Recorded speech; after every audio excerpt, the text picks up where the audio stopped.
day to you all, and welcome to another episode of Wear Many Hats. My name's Rachel, and this is the podcast totally dedicated to the FM and workplace industry.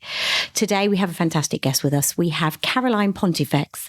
She is the head of Savills Workplace and Design, formerly known as KKS. Welcome. Thank you, Rachel. It's lovely to be here. Thank you so much for coming. Did you come from far today? No, just Oxford Street, Oxford Circus area. Oh, that's handy. Jumped on the tube or had a little walk. Thank you for coming today and sharing your journey with us.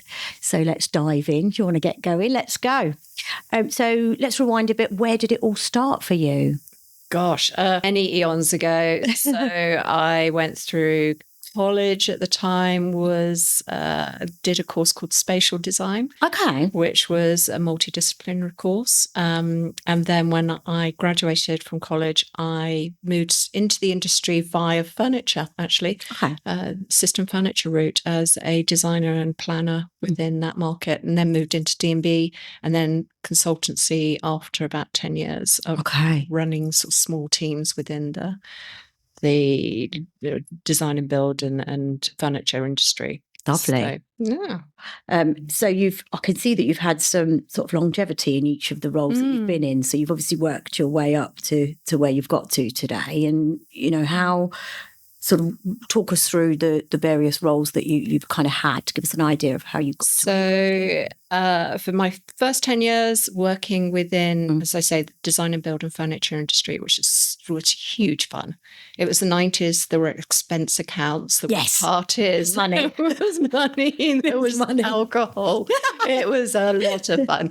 And then that had to come to an end. Yes. So we had a recession, didn't we? We had a recession, yeah. The design and build company I was working for went under. And at that point, well, it was pretty, I think, we sort of walked out the door and immediately got phone calls from lots of various different people. So it wasn't that stressful. But at that point in time, it gave me the opportunity to actually jump into consultancy. So I got lured into over to Gensler. Which was a great step to make in your career. Yeah. And joined Gensler as a designer, and that was pure consultancy. Lovely. Beautiful projects, beautiful large budgets, very in-depth workplace strategy studies, followed by very controlled and beautifully executed design projects. So I was there for 5 years, and then I left because the principal of my studio actually set up her own practice, which is Katrina Salmon, and I joined her at the beginning of her journey at the start of KKS Strategy, as we were then. Yeah. KKS Strategy started, a small handful of us had left Gensler, and practice started 2004. We built the practice up. We rode the various highs and lows of those intervening years. And then in 2019, I became a partner in the practice after a few years with Katrina. And then in 2019, we sold to Savills, at which point brilliant. We kept the KKS trade name going for a while. But then 2023, we became fully Savills Workplace and Design. Yeah. And that's where you still are today. That's where I am with the whole team as well. Yeah. But still the team that we joined are pretty much intact. Team. Yeah. And have you been there sort of 9 years? Is it 7 years? 7 years now. So I've been heading the team up. Katrina and I was jointly heading, and then heading the team up solely from 2023, but have a great co-director, Yetta Ridden-Smith, who basically we lead the team together. So that's how it works. Fantastic. So did you always know that you would end up on this path? You mentioned uni or college or something we do. No, I mean, going through college, we were doing lots of different design disciplines, set design, exhibition design, interior design. So the idea of landing in commercial office design was purely an accident of what job I could get when I left. I think for me, my first job I landed was space planning for a system furniture company. And in those days, space planning system furniture was so complex because if you remember, everything was, system furniture was beast of equipment and animals, and there's so many components and so many complications to planning it. But I absolutely adored space planning, and I adored working with clients on their brief and creating their brief, and then creating how that fitted the Tetris puzzle into a building. And that's what I absolutely thrived on, found my niche, and then built up from there, really. Lovely. So it wasn't the plan to go that way? Not really, no. Most people sort of fall into it, into the role that they get into. Absolutely. Because we don't always know which direction we're going to go, even if... And you also design, through college, you don't realise until you're in the commercial world just how much of design is database-led, is very technical, is much more, as I then found out, strategic. And I think that I'd never explored that until I started working, and then I found out I actually thrived on that aspect of design. It's an exciting role to be in. And who or what gave you that real push in your career? I'm going to credit somebody who's just retired. Oh, lovely. And he knows this because I wrote it on his LinkedIn retirement page. I started, as I said, sort of in the furniture and design and build world. It was Gary Schofield at Gensler talked me into joining Gensler. So I sweetly turned up to find out. I wasn't interested in jumping ships into consultancy, but as you do, you get talked into, go speak to them. They were growing so quickly in those days that they needed, they were hoovering up new recruits like mad.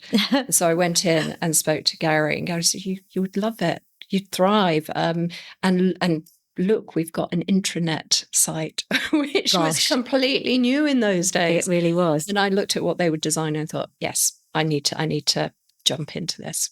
So, no looking back. No. Look how far you've come. So you'll have to send him this link to the podcast. I will do. I will do. So he gets his credit. He gets Thank you. So what does a day in your world actually look like these days at Savills? What do you do? Roughly.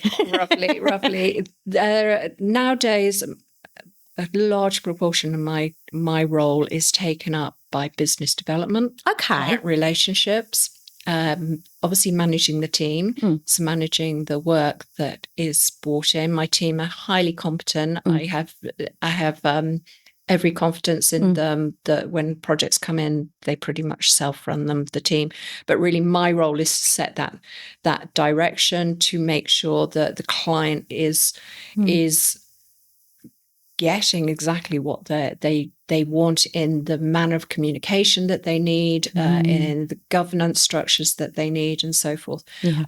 So a lot of the day is spent considering client requirements, whether it's through how we're going to approach their projects, how we're going to bring added value to them, how we're going to help them future-proof their world, basically. And that's done through collaborations, through lots of conversations with lots of my colleagues within the whole Savills network. It's done with, sitting there with the team and the tracing paper and looking at plans and so forth.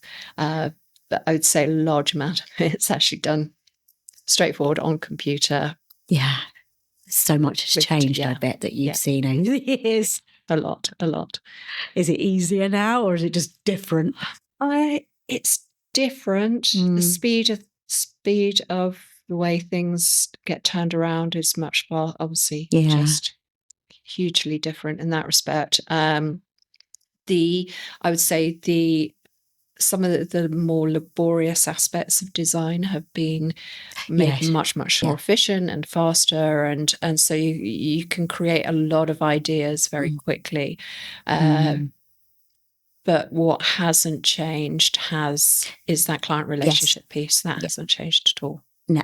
I don't think it ever will it? Because people want that, don't they? Absolutely. Yeah, absolutely. And it's very important. Yeah. This is why we have to go into the office, I believe. So let's talk challenges. What's testing you right now in your role?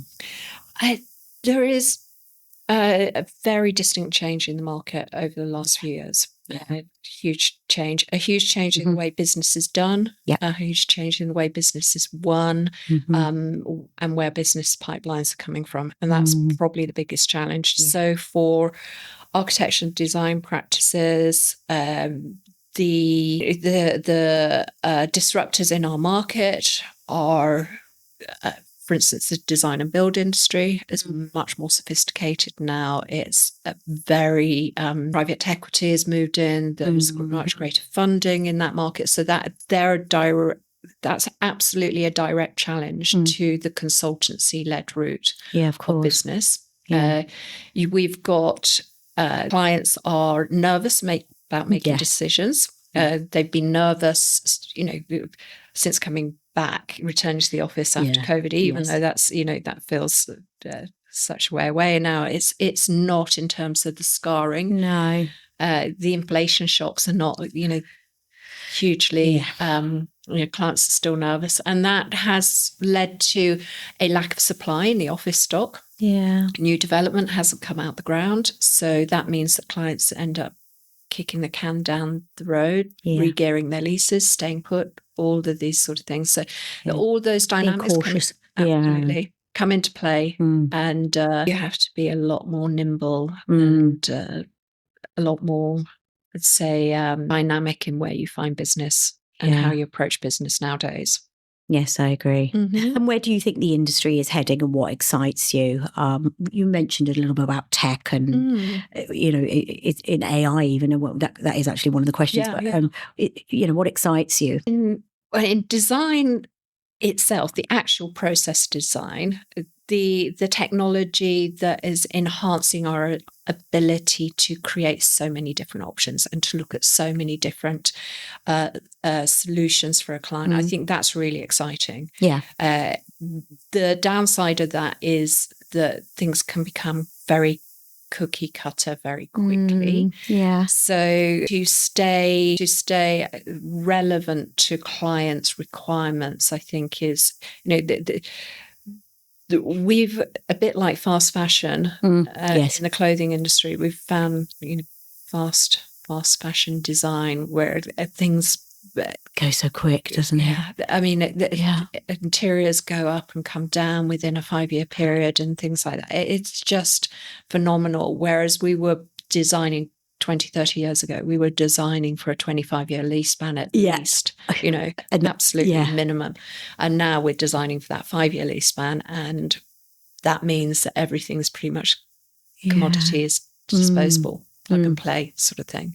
Yes. So that's what we're facing now. And then what our clients are facing in terms of the stress points, their stress points are around the technology that's come into the workplace in the last, accelerated by the adoption of the unified comms, the Teams and so forth. Yeah. That behaviour change has caused a lot of friction, a lot of stress points within their actual environments. You think of simple things like meeting rooms were never designed to have hybrid meetings. Audio was not designed in most of the meetings pre-2020. Pre-COVID, definitely. And now every meeting room has to have AV in it. Yes. So there's a lot of retrofitting going on. Meetings have been condensed from 5 days down to 3 core days. So all of a sudden, meeting rooms, they were always under pressure. They're even more under pressure. Behaviours around the technology in the actual workplace where people are sitting, taking their calls at their desks. A phone call we used to take, remember the phones ringing on the desk. I did, and the stress. I still pick it up. I know the stress of when if we hear a phone ringing. We used to have to pick up. We used to have to pick up in 3 rings. Yeah, because 3 rings and that was it. But the conversations were kept quite short. And you would never take a phone call at your desk. No. You'd always move to a meeting room. Yeah. Now everybody sits at desks taking their Teams calls, yes. and an hour long, 2 hours long, sat at their desks. Yeah, they do. And that behaviour has completely changed about how we think about space and the use of space. And now we're seeing what impact AI is coming into people's behaviours in the workplace. Yes. And that is, that speeding up of idea generation and the collaboration and the need to constantly, you're constantly in a workshop, effectively. Yeah. With your colleagues, you're constantly brainstorming, constantly in the workshop. And that dynamic playing out in how do we rearrange our space and our offices to suit that. Yes. Yeah. You're so right about the teams, though. Obviously I sit out of labs here in Holborn, and you can see people having meetings, and I'm very conscious of walking in the background in the middle of their meeting, but it's just the way it is now, isn't it? It's very, you would never have done that before. Never have done that. But you would have booked out the one AV room in the business, and you would have, and so you think how rapidly that's changed. And the same now is happening with AI coming into the workplace.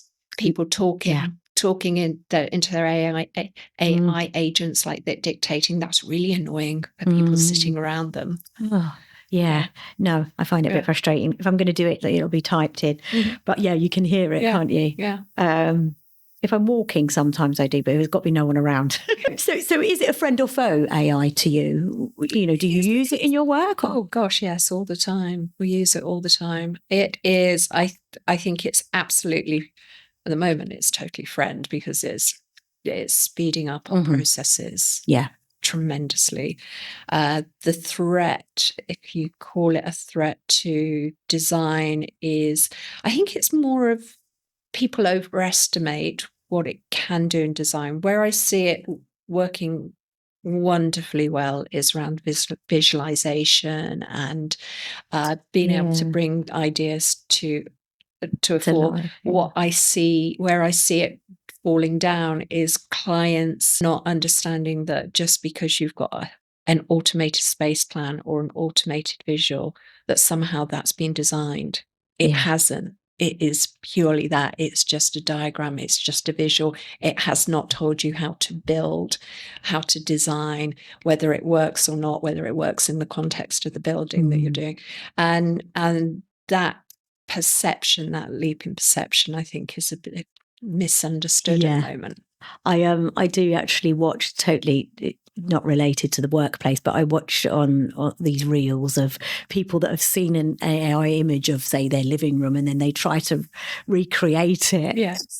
I actually find those fascinating, because they do quite well, some people, but it's like what you're saying. You might not get what you actually want. It may not be. No, I mean, it's great. It's great. At the moment, we're finding it's great for that very early days visioning. Yeah, and it saves you trawling the internet, looking for reference images that you could say, is this going to be a bit like that or a bit like this?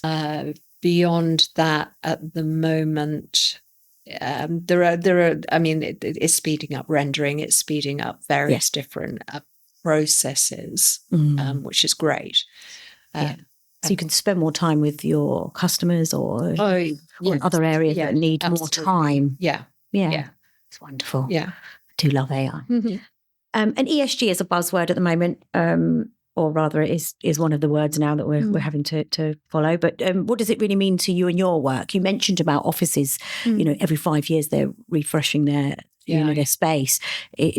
How are you dealing with that? Well, the biggest impact on the built environment, the ESG, is the electrification of most of our clients' buildings that they're going through. So, big refurbishment overhauls of all the MEP systems. So it's the stuff that people don't see is where the money is really being spent. Yes. Which is right, because it makes brings energy security to all of these assets. So the knock-on effect for us is that a lot of buildings, if you're pulling them apart to put heat exchangers in and so forth and take them off the gas, you've got, that means there's a design opportunity to refresh. Yeah. On the pure interior fit outside, it's a delight, I think, to find products and materials that have got wonderful sustainable credentials. Yeah, it's fantastic, isn't it? To work with natural materials is absolutely wonderful. And to hear the stories of how, whether it's recycled, upcycled, whatever it is. I love that. The engagement that you have in a product's process, I think is just a wonderful story to be able to tell in design. So that's the fun part of it. The technical part of it provides opportunity. Yes. And the fun part of it is, we get to play with some just amazing products that are coming out. I bet. Yeah. I find that so fascinating. I actually love seeing when businesses have moved into office space, there's furniture still there. And then I think we really used to just get rid.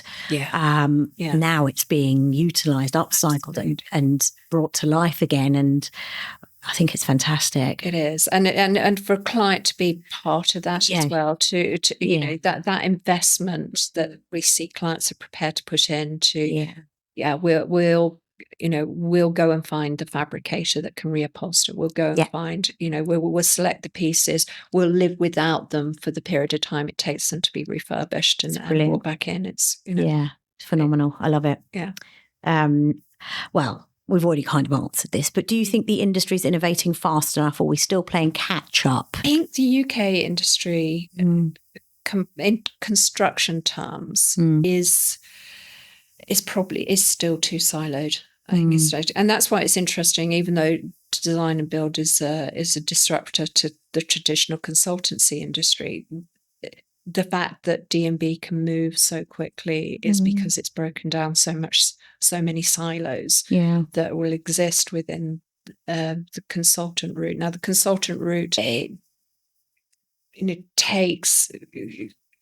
it takes longer to reach the point of design completion because you're considering all of the details, all of the componentry, all of the coordination, and the product, I still believe, is a better product because you've given that time over. But I think there are a lot of learnings that can be made from breaking down silos. And we look at other parts of the world, for instance, in China, where they will build from a CGI. Yes. They will just get that CGI and they will turn around an interior, in a matter of a couple of weeks too. I mean, I'm exaggerating, but compared with what it takes in the UK to build, I think that is quite phenomenal. And I think there's probably more and more learnings we could still take. Definitely. Yes. So looking back, you mentioned quite a few projects that you said you'd been involved in. What moment or project are you still proud of today? We're actually sitting in it. What? 90 High Holborn. No. 90 High Holborn was the first big project I did at Gensler that I saw a project through from design from the foundations upwards all the way through for our client. It was a joint venture between an owner-occupier, Olswang, the law firm that are now part of the CMS, Olswang Nabarro group. And Olswang took the whole building, about 150,000 square foot, built it, self-built with the developer Minerva. And I was part of the team that designed absolutely everything in the building, everything. So we were the first office building in London to have a commercial coffee shop, which was Starbucks, in the lobby itself. Gosh. So the first time that had ever been done, where the public came into the lobby, and the lobby semi-public, semi-private. Yes.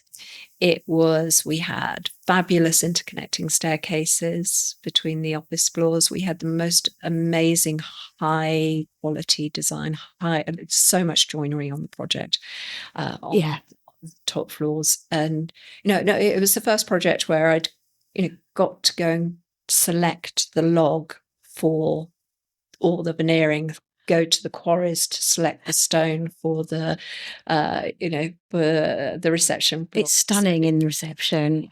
Well, the reception is very, very different. Is it? Oh God, this building is being torn apart. This is nothing to get. Yeah, this building used to be for a law firm, so it was cellular offices. Right. It was, yes, of course. Deep dark private. It was, and the reception lobby had this interesting onyx stone, which was backlit, which was never hugely successful. Anyway,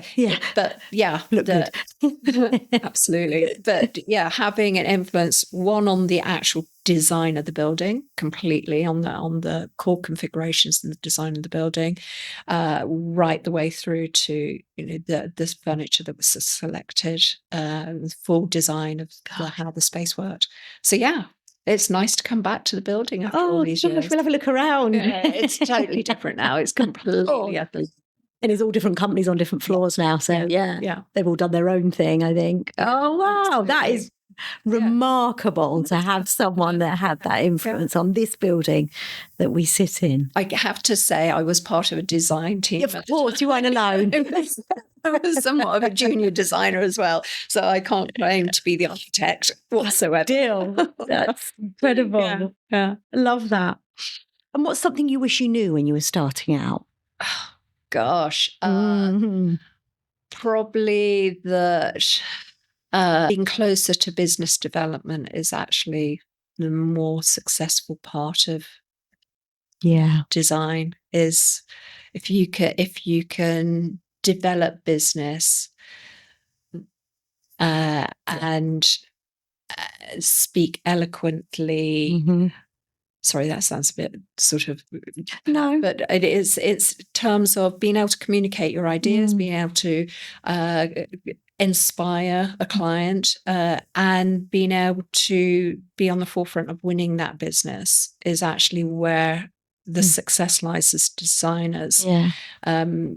You can't, as a designer, really stay in the background. No. And truly, I mean, we get some great, very specific technical people who are amazing at their job.